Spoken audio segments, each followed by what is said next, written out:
You're watching Meet the Movie Press. Coming up, we're going to be talking about Fantastic Beasts expanding from 3 to 5 films, Michelle Williams as Janis Joplin, and Bad Dads?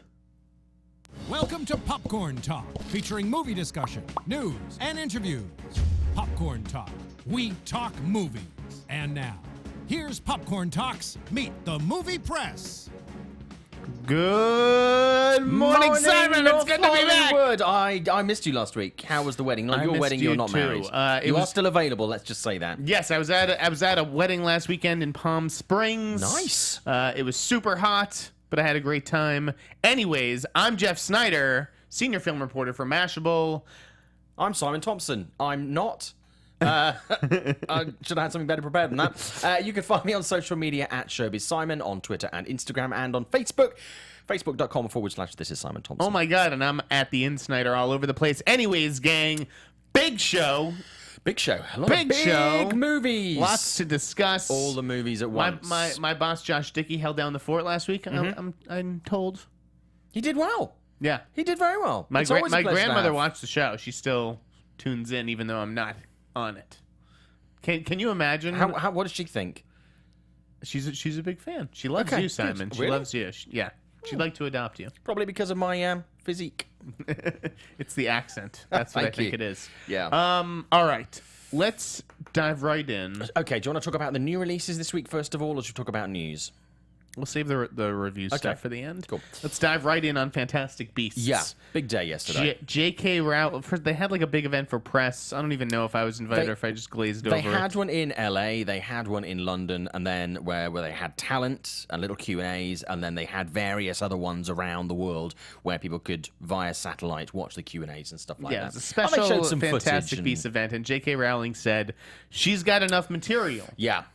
to take this from a trilogy to a quintilogy. I don't know if that's the word. Of 5 films.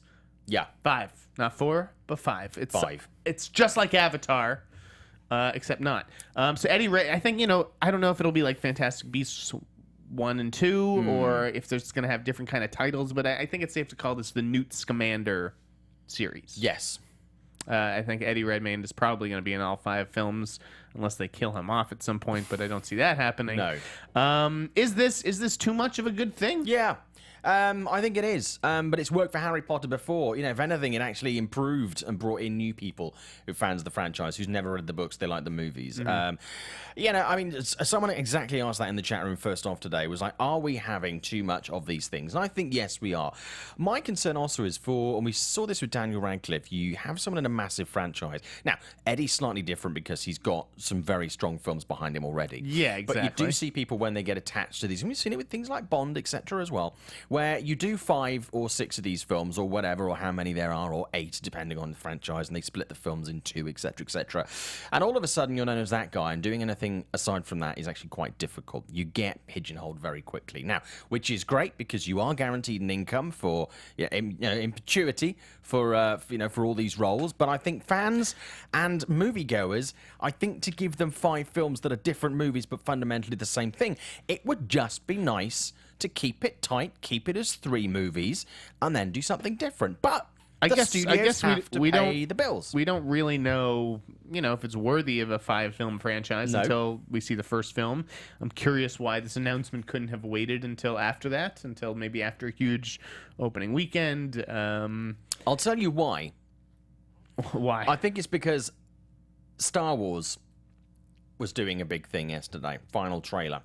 Oh, so you And I think put Warner this on Brothers Facebook. You might have seen my tried status. to steal its thunder? Yeah, I think it's kind of like, okay, well, because if you look at it, I if it don't was know. a case Is of, there even can you steal Star Wars thunder? I don't think you can, but if you're going to do it, you've just got to go. I'm actually quite amazed that Disney didn't come back yesterday and go, Marvel Universe 27 extension! Right. And it's like, what the fuck is that? Cockroach man, dude with a stick, man with a face, man. That's the trilogy. Yeah, and I'm just quite surprised. I put this on Facebook yesterday. It was almost like you could imagine the Disney press offices and the Warner Brothers press offices. So Star Wars are like, yeah, we're gonna put out a trailer on Thursday. Oh, great. Okay. Warner Brothers are like, what the fuck? They're putting a trailer out. Hang on. Well, right, let's do a Harry Potter global thing. Okay. Oh, Harry Potter doing a global thing. Okay, let's make a big thing. We're going to announce more movies. Announce more movies. Okay, fine. And it's just kind of like, are they trying? Did they do it deliberately on the same day? I don't know that the marketing departments call each other up and be like, "Hey, No, do you have I'm something not. big planned?" No, I'm not saying they call each other up, but I'm like, they found out what each other was going to do, and it's like, well, let's try and usurp. Let's do this. Let's put something else out. It just seems deliberate as a marketing act, rather than like you say, saying, okay, after the first film, we're going to announce that I don't there's know if going it to would be be marketing or films. publicity. I don't even know who does what in these departments. But That's true. I'm not a Harry Potter guy. I don't even know if I'm going to see Fantastic Beasts. Josh told me yesterday I have to. He said he doesn't want like a Harry Potter fan reviewing it. He just wants someone, a normal film person, which I guess I am. So I guess I'm gonna have to potentially review this movie. Not really being very familiar with the Harry Potter films. I saw the last one. That's it. I enjoy the Harry Potter movies. I've never read the books. I enjoy going to the theme parks and doing the rides. If you were an editor, like, would you rather have a critic who is well versed in all the source material, or just someone who just approaches it as a movie and whether it works as a movie? I would go with someone who just wants to approach it as a movie, because I think when you go, and this is the same for any franchise, when you have somebody going to see these things and you know their view is probably going to be skewed, you need someone who's going in there that is as neutral as possible, because otherwise they're either going to go in and go, oh my god, this is the best thing ever, or oh my god, this is terrible, you didn't do this in the book, and then this is, and then he wears a different color shirt, and then you change that, and then you had that, and then he looks like, and it's like, okay, calm the fuck down. I had to like murder 3 coworkers yesterday just to be able to write the Fantastic Beasts announcement. Everybody wanted to take that news. Everybody and does. Yeah, and it's like, whoa. Don't be dicks for clicks. Don't just do it. Well, it's you know not you're that. gonna No, do someone traffic. actually wrote a really nice piece on Mashable about weather too much, almost like Peter Jackson, and can you milk it for too long, that kind of a thing, from a fan's perspective, which I obviously can't address. Anyways, yada yada yada. Harry Potter makes a lot of money. More Fantastic Beasts. More Newt Scamander. I'm sure we'll see Daniel Radcliffe back at some point. Yeah, I mean, the films are going to make money. You know they're going to make money. I think probably it'll be quite an easy billion, or the best part of $1 billion for Fantastic Beasts.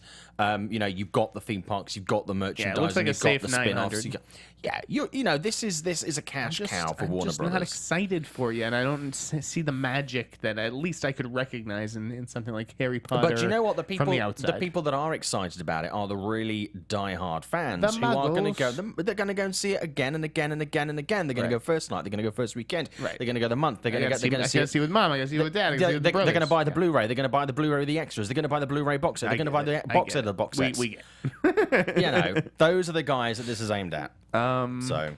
Okay, and meanwhile, yesterday also the last Rogue One trailer, right? Yeah. That's what you wanted to. That's what you're getting at, right? Yeah, which I have managed to avoid until I had to do something on it for Reuters yesterday, and it involved you watching the trailer, because I've said this before. I never watch the final trailers. I try to not watch all the trailers for any movie, because we get so much info in these trailers these days. And I just feel, again, I would have liked to have known going into Rogue One that we don't see Darth Vader. I would have liked that, fuck me, it's Darth Vader thing when I go and see the screening. I would have liked that. But the film looks awesome. It did very well. It went massive on social media yesterday, and the response was generally really good. I think this movie looks really good. To me, this is a movie for people like me who maybe aren't as invested in the main episode storyline. Yeah.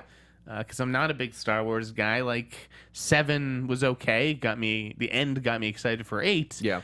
But Rogue One is the thing I'm really pumped for. Well, I think it's in a good way. It succeeded. And I think it's going to succeed in a way where, obviously, where it's set in the Star Wars universe, where the prequels perhaps were lackluster, it will improve that end. Sure, of the and it canon. has to. It's setting the tone for these other spin-offs. Yeah. That is sort of what hangs in the. I mean, everyone's excited for Han Solo because that's sort of there's a built-in mythology there or whatever. But I don't know. I'm looking forward to Rogue One. I think that the trailer looked really cool. I love the music. I don't care how many people directed it. No, I mean, I'm genuinely looking forward to. I mean, Disney are being very cautious. We touched on this a couple of weeks ago. They're being very cautious about what they think the take is going to be for that movie. I think this is probably going to be. It's going to be strong box office for Disney. I think it'll have a very strong opening, perhaps not Force Awakens level, but it's still going to be very strong. But I think it's going to be a long burn. I think a lot of people. It's going to play into February. Yeah. Very easily. And I think it's going to do consistent, strong business. And if this movie is good, I do still think it has an outside shot at Oscars. I don't see why not. Certainly in the technical departments. I think that would be... yeah, that's a given. But, I mean, Hollywood is waiting to nominate a gigantic blockbuster. It just has to be worthy. The way The Dark Knight was, maybe this is the one? Is the Academy, and I don't mean this disrespectfully, but too snobby? We'll see. I mean, to do that because it's a what's interesting is that Passengers thing. comes in the following week, and Passengers could give it a lot of competition in terms of like a prestige sci-fi movie. Yeah. If they're looking to nominate one of those. Anyways, speaking of Star Wars and that universe, last week I was out, but there was an update in the world of Han Solo. There was. The female lead, it was Tessa Thompson, Zoe Kravitz, and Naomi Scott were the names that slipped out. There may have been more names. Seems like an easy decision there. Yeah. I mean, there's one person who's done hardly anything. Yeah, but no, that's fine. I'm fine with that, actually. And Naomi Scott, I think, is gorgeous. She's beautiful. I think she was in Lemonade Mouth because she's an actress who's been on my radar for a while. Right. I think she was in Lemonade Mouth, which got her Power Rangers. Okay. There may have been something else in between there. That was the Disney thing, wasn't it? Lemonade Mouth? Yeah. Not Gus Van Sant's Lemonade Mouth. But yeah, it seems like a big leap for her. She may need a little sort of stepping stone blockbuster before you get to that level. So, I think it's between Tessa and Zoe. And I just have to give it to Tessa Thompson. But all three of them... That's who you were thinking of, right? Yeah. And I discussed this briefly with Josh last week. It's all three of them physically, if you line them up as co-stars, they all look like a good physical match. So I think any of them visually will work. I think it'll come down to availability, price, and obviously ability. That's obviously I don't think it will come down to price because I think that there's one price and you take it or you leave it. I don't think that there's negotiating. That's true. On a position like this. That's fair. Solo, yeah, maybe. I think it's a take it or leave it offer. Yeah. And if you would get offered it, you take it. And I'm sure Kiersey Clemons would probably be in this mix if she wasn't already committed to do The Flash. Yeah. So yeah, I think it's between Tessa and Zoe. I'd be very surprised if Naomi Scott got it, although again, she's they like their newcomers. Yep. And she is a relatively unrecognizable face compared to Tessa and Zoe, so you never know which way they could go, but I think that this is probably heading towards Tessa. Yeah, I think that's fair. I think that's a fair assumption. Would be cool. If we proved wrong, we proved wrong, but I think that's fair. Yeah. Okay. Elsewhere at Disney. Yeah. News that Guy Ritchie is going to direct the Aladdin movie, a live-action Aladdin movie. What the hell? I thought when I saw this originally, I thought it was something from maybe The Onion. This is a bizarre. If you'd have asked me to draw up a list of 25 directors, he wouldn't even direct be Aladdin. Close to it. He wouldn't. No. No, I'm amazed. I mean, I think that this was amazed. a really interesting opportunity to hire, a diverse filmmaker. I think that would have been interesting. Guy Ritchie, does he even have? There are many franchises I could see. Done a musical or? I heard that I think Justin tweeted that they were looking at John Carney, the Sing Street director, and once that would have been super interesting.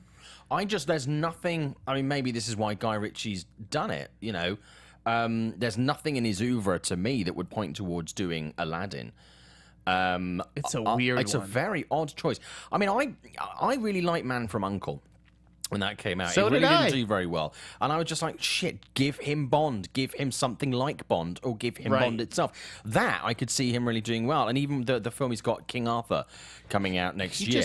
I'm really liking the look of that the more I see about that. And I saw some stuff at Comic-Con as well and interviewed Charlie Hunnam for that. That I'm excited about. I would not have said you're going from King Arthur to Aladdin. Unless they want to take it down the action, swords and kind of scrapping. I mean, it line. seems like that is the idea. It must be, because why else would you hire him? But it's a head scratcher to be sure. also, He just isn't doesn't he strike me doing- as a Disney director because he No. Like, are they going to let him really put his stamp on things? He makes such a specific type of movie. I wonder if that's in keeping with the studio's vision. It must be. Yeah. They don't really make a lot of mistakes over there. Who are they going to have as the genie? Josh Gad. Or British actor Danny Dyer. Yeah. Oi, you slags. All right. I don't. What- I just that. there's to me, more. There's so much more. Disney is keeping us busy this week. Ang Lee. Ang Lee passed on Mulan. Mulan. Yeah. I mean that's the right choice. Like, it's just because you're Did an they- Asian filmmaker doesn't mean you have to direct Asian. I didn't want to say that because I thought it might come out a little bit racist. But is it like, here's an Asian film, let's get the Asian guy to do Yes, it? I think that is exactly what the thinking probably was. I'm sure Disney would love to be into business with Ang Lee too, because he's Yeah. a brilliant, amazing Yeah, filmmaker. he is. One of the best. And Billy Lynn screens tonight Oh, cool. at the New York Film Festival. It does, of Not for course. me. They're No, I was screening in gonna LA say, in like I wasn't 2 aware weeks. one in LA, but yeah. But yeah. But yeah, I can't blame Ang Lee for passing on this. But also, I was reading a thing on Slash Film that there are a number of sort of rival projects. They're obviously not also Mulan movies, but they're of a similar oeuvre. And they're going for, let's try and get Asian directors to direct that. And I'm like... Which, like, what? Pocahontas? What? I didn't look at the full article, but it was the headline. And I'm like, don't just... Now, I'm all for diversity, but don't just give films to people because of their ethnicity, because of the subject matter. Right, I see. To me, that's kind of like you can only. It's like when people go and interview a film that's predominantly about like- sort of black lifestyles or a black story, and then you get a white guy, and it's like, well, wouldn't this have been better if you had a black guy to direct it? Well, I'm just like, there are cases where, like, like Marvel Sometimes- wanted an African American director yeah, for Black Panther. yeah, They wanted a female director for Yeah. Captain Marvel, yeah. and they're going to get one. They still don't have one, do they? No, that hasn't been decided yet. But they're going to get a female director, and I think that those are the right calls in both instances. Yes, but not always. So I get the why. case. Sure, I get why Disney's looking for an Asian filmmaker. I think that's a good thing. But again, it's not really on their side. It's more Ang Lee's side, where, like, I cannot blame him. No, absolutely walking not. away. I think he would have done an awesome job, and I would have loved to have seen that film. But I don't blame him, like you say, for passing on that. Disney also making a Don Quixote movie. Yes. Don Quixote. Well, I mean, Terry Gilliam's been trying to make that for years, Yeah, yeah. and it just hasn't happened. See So that Slash film headline? no, Whereas, like, Disney, like, makes deal with God to, like, continue screwing Terry Gilliam. it's just I kind of feel sorry for him because it has been a passion project of his for a long, long time. And the documentary, which was made about his Right, trying the to man make that who- movie, Is that the man who killed Don yeah, Quixote? Yeah. great. Really great and interesting documentary. I probably enjoy that more than I enjoyed most of Terry Gilliam's movie, to be honest with you. But yeah, I mean, I'd just like to see some major studios putting the time and attention into some more original and creative stuff rather than so many of these stories they're retelling. There's a lot of them out there right now. I'm just wondering if we're going to burn on those really quickly. Disney in particular, and Josh hinted that I was working on an article, and you should hopefully see that article next week. But yeah, it's just about Disney and sort of, are they burning through IP too quickly, that kind of stuff. I know that they can create IP like Frozen, Yeah. and now they can do anything with Frozen. Yeah. But yeah, it's like Aladdin, Pocahontas. They're doing Peter Pan, Dumbo. It's The Little Mermaid. It's endless. It really is endless. And I don't know what they do like 10 years from now. Which stories do they, go back and remake essentially if they're doing everything now? Talking of the properties and going back to Aladdin very briefly, when I was asking about who's going to play the genie, a couple of suggestions: Lin-Manuel Miranda for the genie. Okay. Dwayne Johnson, obviously. Oh, he'd be good. Yeah. People saying Miranda was the genie. Kevin Hart. Lin-Manuel could be Aladdin. Yeah, would be brilliant. don't know. Vinnie Jones as the genie. I think he's probably got space in his schedule. Can you imagine that? I was gonna actually. I was gonna joke Vin on Diesel. Twitter that it would be Statham, because since he's the actor, I really connect most with Guy Ritchie. Can it? And can he enlist me to write all his puns for him? Because he loved my wank as a way. I know. He loved that. We're buddies now. By the way, also at Disney, there was a cool piece of casting that dropped. I think it was maybe last Friday. I'm not sure. But Forrest Whitaker joining Black Panther. Yeah. Makes a ton of sense. He produced Fruitvale. Mm-hmm. Disney already loves him. He's in Rogue One. Mm-hmm. He's a guy that great kind addition. of disappeared kind of off the mainstream radar for a couple of years. And I'm really... Now he's in everything. Now he's in everything. And I'm so happy about that. Yeah, he's because awesome. I love watching him. He's so interesting. He is. He's just brilliant to watch. Yeah, I love Forrest Whitaker. So that pleases me greatly. You cannot get enough. And he's a lovely guy. Have you ever interviewed him? I did many years ago. He's such a I had dinner with lovely him, guy. actually. The Rap had a dinner at cool. Sundance. And, yeah, I got to meet him. I was watching The Shield at the time. Okay. I was going through The Shield, and I told him, that I was just blown away by his work in that series. There's more Disney news. We're not even done. What have they done half now? hour of the show has been all Disney. Jeff Nathanson got hired to write The Lion King. Okay. Catch me if you can, guy. Yeah. Okay, let's move on. I'm just so good disappointed choice. that movie's getting made. Yeah. It's like But it's happening. There's nothing we can do to stop nothing. it. You can't. It's unstoppable. One more Disney thing. The Doctor... Oh my God. No. Go All on. right, Doctor Strange. Doctor Strange. Holy crap. Oh, the funny uncle of Disney properties right now. They're excited about it. They're Funny putting... uncle. They're putting the tracking at the moment of sort of 50 to 70 million as a debut in North America. It's right in line with Ant-Man. It's a little bit Ant-Man higher was than 57. Ant-Man. Yeah, it's higher so than they're Ant-Man. looking at really ideally the low But it's that same 60s. ballpark. It is. I think that might be doable. I don't know if there's I'm interested in the tracking, but I don't know if there's the general buzz. Everybody I talk to and I ask about films they're excited about coming up, Doctor Strange doesn't come up. It says men, women, sort of younger, older. I'm very intrigued by where this tracking has come from. But the ball started rolling in Asia this week. They did a big event, I think it was Wednesday, with Benedict and Tilda and a few other people.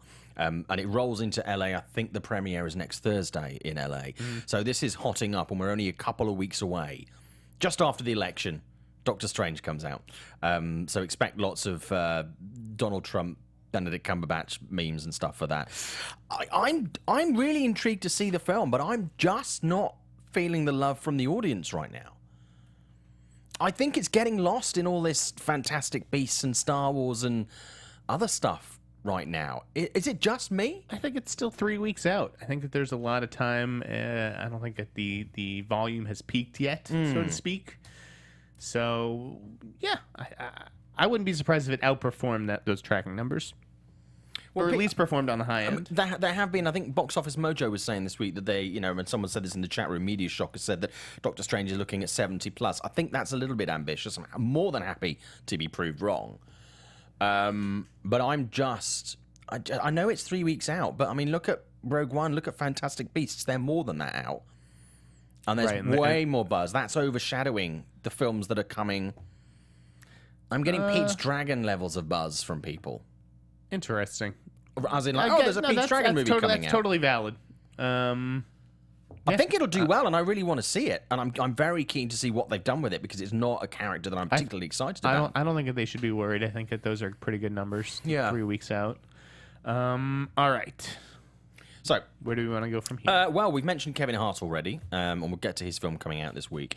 But this was something that you and I both... It was news that came out the other day, but we both thought we'd heard this already. Ride Along 3. The Ride Along series has been very good for him. Kevin's had a number of good movies. Someone in the chat mentions Central Intelligence this week. They said it was the funniest film they've seen this year. Personally, it was not on my funniest film list. I thought it was okay. I thought it was quite lazy. But he is reuniting for a third movie with Ice Cube, Ride Along 3. I'm kind of okay with that, but I think stop at 3.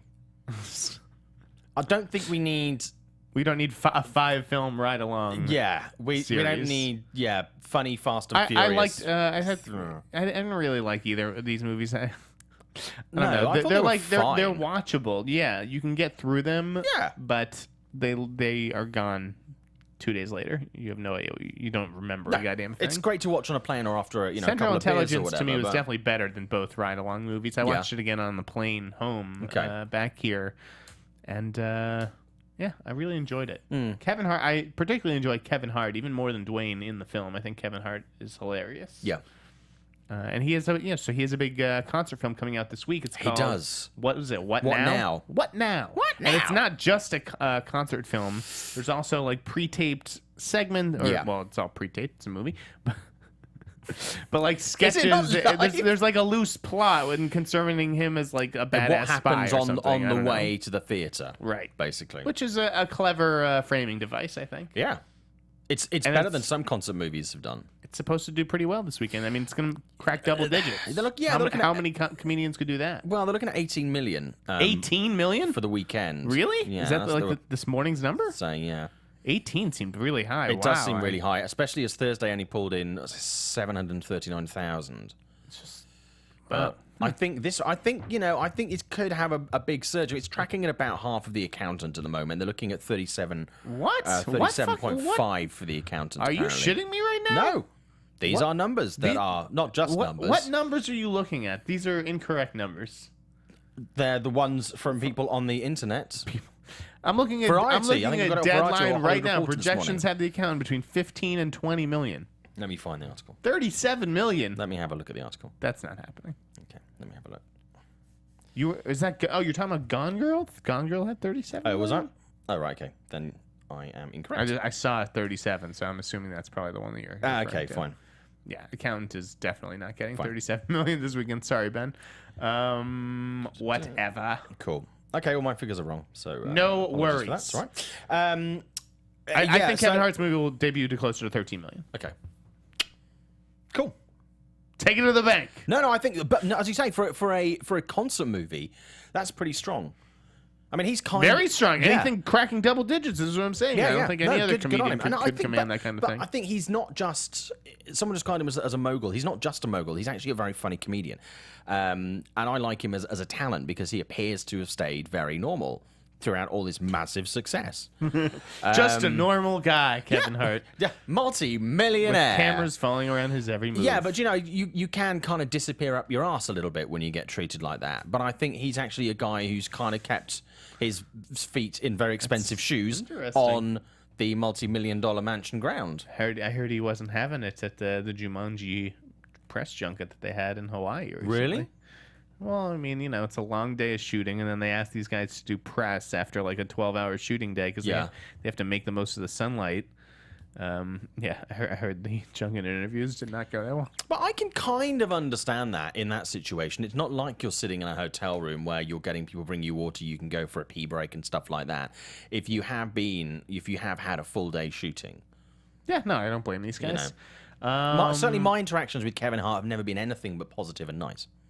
I love Kevin Hart. We all love Kevin Yeah. Hart. I hope his movie does great this weekend, but not as good as The Accountant, because that's what I have in Fantasy Movie League. Do you play Fantasy Movie I League? don't. by the You way? asked me this before. I do need to do it. I just haven't try it had out. time. I'll do it. I'm getting the hang of it. No, I'm not. I'm doing terrible in the in the Mashable What did you League. do? Did you put all your money on 9 Lives, the Kevin Spacey Yes. cat movie of the year? There was some big casting news this week. on 9 Lives. All 8 screens. Boyd Holbrook from Narcos, Yes. who I have a great personal story about that I'll tell you off air. Okay. Sounds interesting. He is replacing Benicio del Toro in Yeah. Predator. Benicio del Toro, the ultimate tease in Hollywood. Him and Joaquin Phoenix, I Yeah. feel like. Just like, yeah, I'll do your movie. And then like the week later, like, no, I'm good. I had my fingers crossed. He drives a hard bargain apparently, and he was not able to do Predator. Actually, I think it was more about scheduling because he's going to do that Sicario sequel. Yeah. So I think his other projects kept pushing, and eventually conflicted with Predator, and he's like they have first position. So Boyd Holbrook, a bit of an underwhelming replacement for someone like Benicio del Toro. Underwhelming, but interesting. I think we've had over the last sort of 8 to 10 years, we've had some really interesting casting in Hollywood where it was certainly in franchise universes where you've gone like, really? That guy? I'm not so sure physically, blah, blah, blah. And then they've really pulled it out of the bag. So I am very surprised. I'm underwhelmed, but I've been wrong in the past. So it's interesting. I'm wondering what they've seen that you and I haven't seen. I Boyd actually Holbrook. have liked what I've seen from Boyd Holbrook. I believe he's in Run All Night.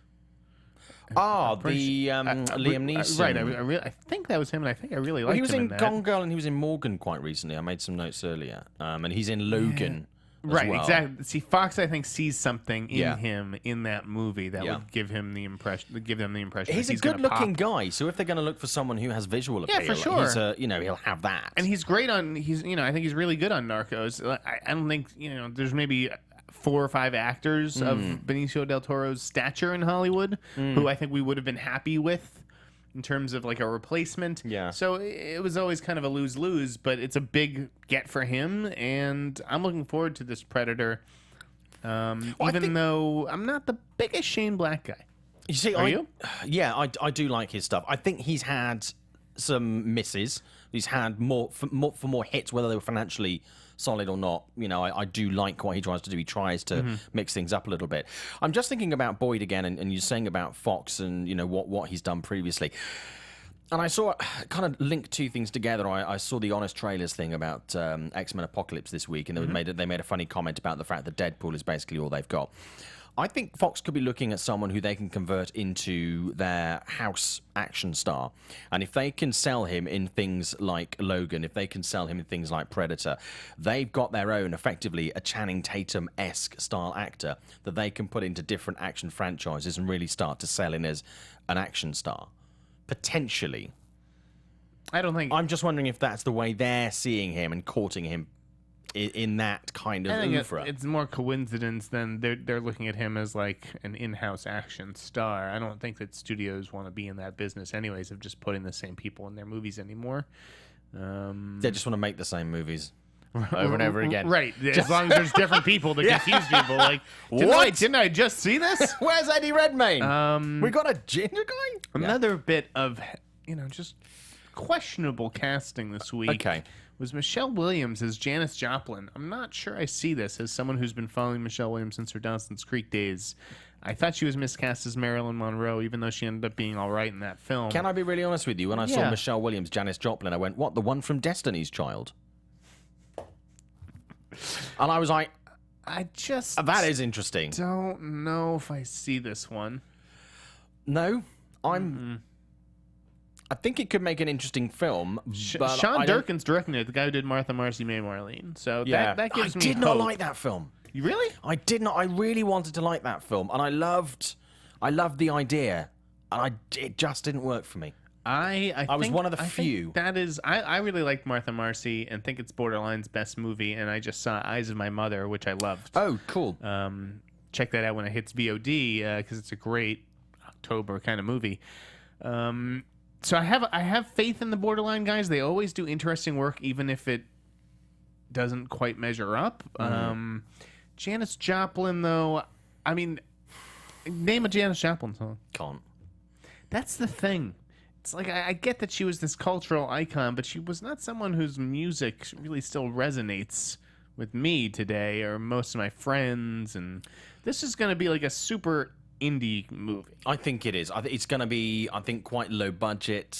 I think it's going to be quite low yield. I think it's going to be limited release, but I think it will probably be something that we'll get from film press and from music press. It's going to get a lot attention. of love. But that doesn't, just getting a lot of love and I was doesn't just really looking make forward to the Amy a hit. Adams version, and I think Jean-Marc Vallée was going to direct that. That project sounded a little bit more interesting to me than a Michelle Williams version, but prove me wrong. She is a wonderful actress, and she is going to be Oscar nominated this year for Manchester by the Sea. 2 other news bits that we had. There's, John Wick 3, you said is happening? Yeah, I mean, we know they're doing John Wick 2 at the moment, and there was apparently an interview that was done recently where the people involved in that was saying they're looking at doing a 3rd movie. Now, I think, again, as I said with Ride Along 3 earlier, I would be very open to seeing that as a trilogy. Stop it as a trilogy, and then stop it as a trilogy. Don't go, let's do John Wick 4 and 5 Does he have and a new 6. dog in this? I don't know.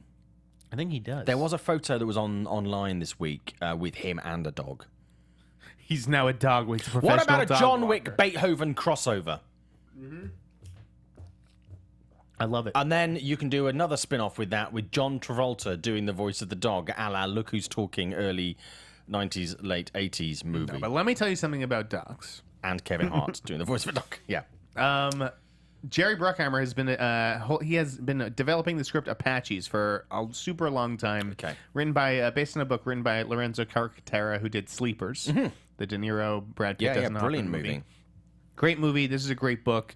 Bruckheimer has not been able to crack it. I mean, he had a deal with Disney. This is super hard R. The sequel to that book is called Chasers, and Chasers features a new character who is a police dog.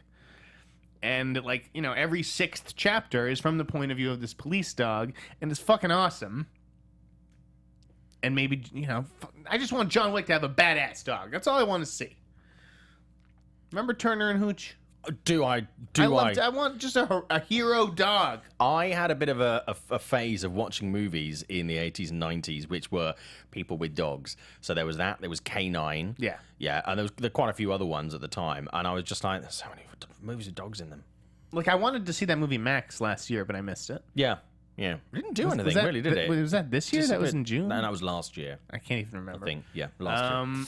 And then the other piece of news, we're going to move on from dogs. But John Wick 3, very excited. I'd but this, talking on the John Wick 3, before we move on, this is again harking back to the thing that I discussed, and you saw this film last night, Jack Reacher, Never Go Back. Yep. I saw it a few weeks ago. We can't talk about it. It's under embargo. And also, we talked about The Equalizer recently. This level of movie where it's an action movie on a certain budget, you kind of do 2 or 3 movies. You build these low spend, high yield properties. And I think it's kind of like an 80s, 90s model. And I think there is. So with I'm all saying these other it's like things. Turner and Hooch without Yeah. the dog. I just want a dog added. That's what Tom Hanks said. I bet Tom Hanks on the set of Sully was like, hey, Clint, what about a Turner and Hooch sequel? Denzel Washington should have a dog in Equalizer 2. Yeah. A badass dog.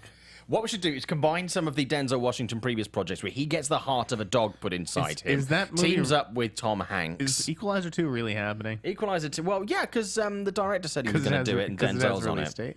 Yeah. Another story was Yeah. Bad Dads. Yes.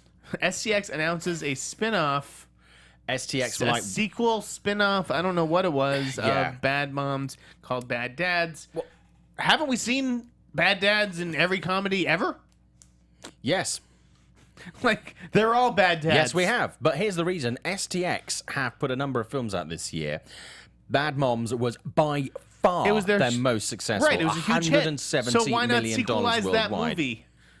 Maybe it's because the cost was too prohibitive getting all the stars. I'll tell you back. why I I don't know. think they haven't done it. I mean, it might have been to do with stars and availability and stuff like that. But I think also the problem we've seen with movies like The Hangover is if you try and do, which would fundamentally be the same movie, Mum's Behaving Badly. Again, you have diminishing returns in comedy value, etc., and setup because you know they're going to be mums, they're going to be bad. You've got to try and outgross, and Bad Moms went hard on the gross outs. I was really impressed with that. I did enjoy that film. I'm looking forward to seeing it. I missed it this summer. Second one, Bad Dads. You can do all kinds of different sick shit, and that'll be a box office hit. And then what you do Bad Moms and Bad Dads, or Bad Parents. Kids, or Bad Grandparents, or something like that. And then you clock it off at 3. It's all about the number 3 this week.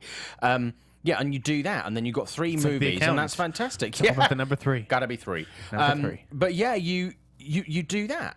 And I think that's a way to have a successful franchise. Are they And going you're to be not the repeating dads yourselves. from Bad Moms? I don't know who even I played the don't guys know, in but Bad we're going to Moms. find out soon enough because it's coming out next summer. I was going to say, So it's then- out in then- like 9 months. They're really that's how you make a baby. But yeah, it's not. So I actually, when I did the junket for Bad Moms, I did suggest maybe you should do Bad Dads, and then was like, fuck, has he seen the? Speaking of has he seen the paperwork? impossible release dates, I'll tell you right now, Barbie, it's scheduled for May. Yeah, That's in 7 or 8 months. yeah. That's not happening. So you can count on Barbie moving back very soon. Yeah, no, but with Bad Dads, I think I think they saw this initially as a sequel, and obviously STX having a couple of movies that have considerably underperformed this year. They're like, let's just. I totally get speed it up. doing something safe, but like, why not just do a sequel? It's that they got a ton of grief online. Like, did you not understand why Bad Moms worked? It was because it was fresh and felt new or different, and this doesn't. But So, you can do the husbands of the Bad Moms. You can who have the played Bad those Moms husbands? in it. You don't remember? No. I don't off the because that would offhand. obviously matter. But you can have the ones that aren't particularly well known, and then put in some really well known, as like Neighbours and stuff like that. You can. I think there's a way to make it work that would be actually quite good. We'll But see. you are right on the we like Bad Moms, so let's have there's Bad a Moms. reason. Yeah. But that whatever. also got a lot of dads to go and see. A lot of guys went to see Bad Moms. Sure. And you could bring those back, and then the women who like Bad Moms as well come with their husbands Look to at watch that. it. You have it all mapped out. When do I start in Hollywood again? There's a bunch of. I mean, there's a few new releases. We already talked about Kevin Hart's movie. Yeah. Max Steel comes out. Nobody knows what that is. Yeah. That was That's for originally little boys. A vehicle for Taylor Lautner. And that then he left to I go don't even and know do who's sketch. playing Max Steel now. Well, it's a guy who did Ant Party or Ant Patrol or something. I've never heard of him before, but basically Taylor dropped out to go and do the Stretch Armstrong movie that never happened. Right. And then so that kind of sat on the shelf, and this was completed 2 years ago, and it's just been sitting there to be released. And I just love think they that were you like, are intimately familiar with the history. I had of to write Max a piece Steel. on it this week, but it's like, yeah. So I mean, then it's not expecting. It's 1.3. I think is expected to make this weekend, which I think is generous. 1.3 million. Yeah, I don't know. I don't know where you're getting these stats. I don't think. I just make them up. I think it'll make more than Just make them up. 1.3 million because it's on like 2,000 screens. Last I checked, but could be mistaken. Mascots came out on Netflix. Christopher Guest's new movie. I watched it last night. What did you think? Did you see it? I haven't seen it yet. It was okay. It has Yeah. a few, laughs here and there. It's 94 minutes. Felt a little long, honestly. A heard lot that- of the regulars aren't there. Eugene Levy, if I Yeah. remember correctly. He wouldn't do Catherine it. O'Hara, Michael McKean. Again, it has some fun laughs, and there's some pretty cool, when you actually see the competition with all the mascots competing. Yeah. There's some fun sequences, but yeah, on the whole, it's very minor guest. Yeah, I mean, from what I've read so far, I'm intrigued to watch it this weekend. I've heard there's lots of swings and misses. Swings and misses. Occasionally, Oh, I they'll saw hit the that ball. tweet too. Yeah, And then finally, but that's not the only tweet I've seen about it that says very similar things. finally this weekend, Mm-hmm. we're going to end the show with a little discussion of The Accountant. Let me ask you a question, Simon. Yes. Do you like puzzles? You'd better if you want to. Yeah, If you're going to get any enjoyment out of this movie. it's What did you think? Give me, because we didn't talk after the screening. No, we so didn't. This is raw. Give me your hot take. okay. I enjoyed it. Me too. I think some audiences are going to be a little bit confused with the schizophrenia of what they're seeing in trailers and what they're going to see on the screen. Because for me, from the trailers, it's been sold as a kind of like a kick-ass Rain Man combo. Where it's hard action. Which it almost kind of is, no? Yeah, but the film as a whole, it has a lot more sort of, it's more convoluted, it's more cerebral. There are lots of super convoluted. yeah, but which it means it's the film itself is a more intelligent and more involved watch than just going in and watching Ben Affleck busting balls and doing maths, which I think the trailer kind of sets it as. Yes, it And is the a film much more complicated story. Yes. is a better, different but better film than I think we've been sold in the trailers. I really liked it. I love Ben Affleck, and many times I saw him was fighting good. with his blank face, and I was like, why didn't they make him the Terminator? Because his kicking ass with a completely emotionless face would have been awesome. Ben Affleck as the Terminator is a fucking great idea. I know, right? I was sort of going, fucking hell, he'd be a great Terminator. And I interviewed him at the premiere this week in LA. He's a big-ass He's a man. huge He's dude, an yeah. imposing fellow. And I was just like, Jesus Christ, you'd be great. I did suggest to him that, because they kind of have lots of storylines running alongside which leave it open to doing potential sequels and spin-offs.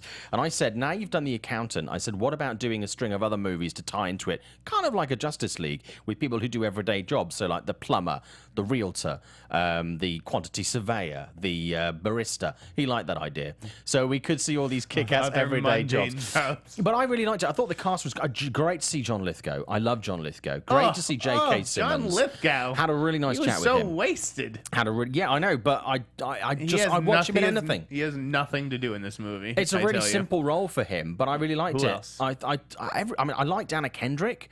I thought they'd still. My problem with her You're was naming the fact. the wrong people, Simon. No, the thing I had the problem with her part was the fact that they still had to shove in the comedic element, and I think I would have liked to seen her do straight drama. she occasionally got a few of the laughs. It's like, he's awkward enough. Yeah. Socially awkward enough because he lacks interpersonal communication skills. She makes things even more awkward. So I don't know. I didn't really love her work. Yeah. Or her character, the way it was conceived. I really like the dad. Yes. And the guy, and even the boy who played young Affleck. Yeah. I love the twist at the end, which we're not going to discuss. No. But the final twist. Did you see that twist coming?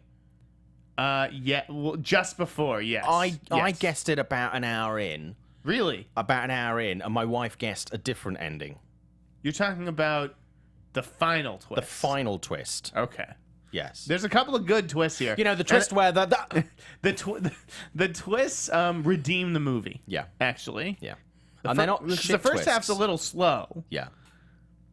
The second half picks up, and even the stuff with the Treasury Department agent though, I thought bogged the movie down. Cynthia Addai Robinson. I liked her, but I don't think that was the best written character. Yeah, if you were to map out what this story is about and all the steps to the plot and things like that, you'd need the world's longest dry erase board. It's a great cast, though. But I enjoyed it. Really yes. great cast. And J.K. when J.K. Simmons has to love act, that man. He delivers in his one big scene. Yeah. They don't ask him to do much, but when they're like, okay, JK, we really need you. This is why we cast you. He steps up. I love that guy. I interviewed him recently for Forbes, and he's just great. And I interviewed him again this week at the premiere. He's just a little... Classes up every movie. I could talk to him for hours. I can't wait to see him in He's Patriots an awesome Day. guy. Yeah. No, he's great. All right, so that'll kind of do it for the show. So Accountant's going to be 16 million apparently for the weekend. Kevin Hart, 15.2 million. Wait, is that new? Yeah, this is Box Office Mojo. Looking at 16 for Accountant, Kevin Hart 15.2, and Max Steel 3.8. So I was well under with my 1 million. I think 3.8 is very Kevin Hart generous. at 15 and Accountant at 16 is surprising. Yeah. I thought that there'd be a little bit more of a gap Sequel: there. The Accountant and Kevin Hart. What now, The Accountant? Count my numbers. Do the math. Kevin Hart, do the math. That's quite a good Kevin Hart, actually. I love that. Do the math. All right, we're getting silly now. Yeah. Let's wrap this up. Simon, where can the good folks find you? You can find me on Twitter at ShowbizSimon, Instagram at ShowbizSimon, and on Facebook, facebook.com/This is Simon Thompson. And I'm at the Sneider all over the place on Twitter, You are all over the Instagram. place. I'm a huge mess. The Popcorn Talk Network. Make sure you rate, comment, subscribe, all that good stuff. And by the way, guys, check out, follow. Give a like to Mashable Entertainment on Facebook, because we do a lot of fun Facebook Lives. This week, Josh Dickey, who co-hosted last week, we did a crazy MTV show, the Almost Impossible Game Show, and we were just doing terrible things to embarrass ourselves. So give that a look. Even if it's just to see Jeff in a leotard. Yeah, whatever floats your boat, gang. And thank you, as always, for watching Meet the Movie Press. We do appreciate your patronage. We do. Tell your friends. Have a great weekend, guys. From producers Maria Menounos, Kevin Undergaro, Phil Svitek, and the entire Popcorn Talk Network, we would like to thank you for tuning in. For questions or comments, be sure to visit popcorntalk.com. I'm Sir Richard Wentworth, and this has been a presentation of the Popcorn Talk Network. The views expressed herein are those of the hosts only, and do not necessarily reflect the views of the Popcorn Talk Network or its owners or principals.